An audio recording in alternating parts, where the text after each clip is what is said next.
So many of y'all are probably wondering, what do you do if your students contact you and tell you that they have tested positive for COVID, or they've been exposed to somebody who tested positive, or they're exhibiting COVID-like symptoms? Well, we've got that on the syllabus. So here's the syllabus open on the front page. Every Canvas page has, or every Canvas site has the syllabus available. It's the top link on there.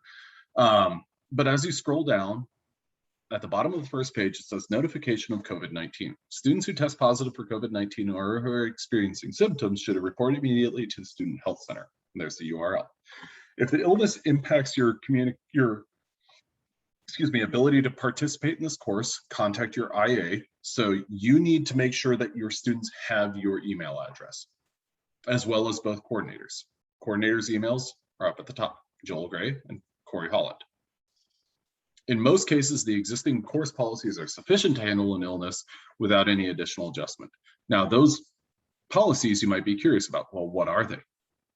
Well, that's shown down here under accommodations. So accommodations may be provided for students who are in quarantine, are experiencing symptoms, or who have tested positive. So those are three possible COVID-related absences. In order to receive these accommodations, students must do all of the following. The first of which is everyone who is experiencing one of those three things must communicate with the lab coordinator within 24 hours of the start of the missed lab period. So what that means is if your lab is on Monday and you're experiencing symptoms on Thursday, you should communicate as soon as possible. Because you don't know that those symptoms are going to persist or what or anything like that, or your students don't necessarily know that. They have until 24 hours after their lab begins to communicate with the lab coordinator. So this says if you miss your Monday 9 a.m. lab, you need to communicate before Tuesday at 9 a.m. Now, in the event that someone is feeling symptoms, they haven't gotten tested or something of that nature, what they need to do is they need to complete the Student Emergency Services absence notification form. And that's linked right here.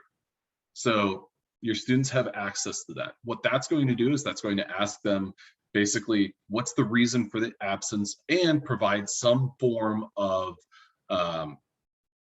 documentation. That documentation can be a test, whether that's a negative or a positive test or negative or positive result.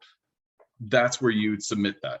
And so with that said, in the event that someone wakes up and they're feeling ill and they say, I'm not feeling well, they need to contact you and Dr. Holland and myself.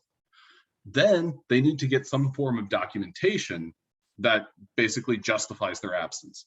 If the student elects to go and get a COVID test and they test negative, we're not going to say, oh, well, you tested negative, you had symptoms, doesn't count. That counts. They will get those accommodations. Okay, so then they need to communicate with Bobcat Trace within 24 hours of knowledge of exposure or a positive test. Now, students are eligible for makeup assignments during the quarantine period as defined by Bobcat Trace. Students who have tested positive and are experiencing severe symptoms may be eligible for an extension of up to 1 week. Students who are fully incapacitated by COVID need to contact the coordinators as early as possible. So basically, like, that means in the event that somebody is admitted to the hospital or something, that's a unique circumstance. And so we will adjust accordingly. We'll adjust these dates accordingly, because if somebody's in a hospital or something, we do not expect them to be like, oh, I got to get these emails out and I got to get this all taken care of. So that's what you do in the event that any of your students contact you. Tell them, contact Dr. Gray and Dr. Holland, and then go through this process based on what's happening. All right, well, I'll see you in the next video.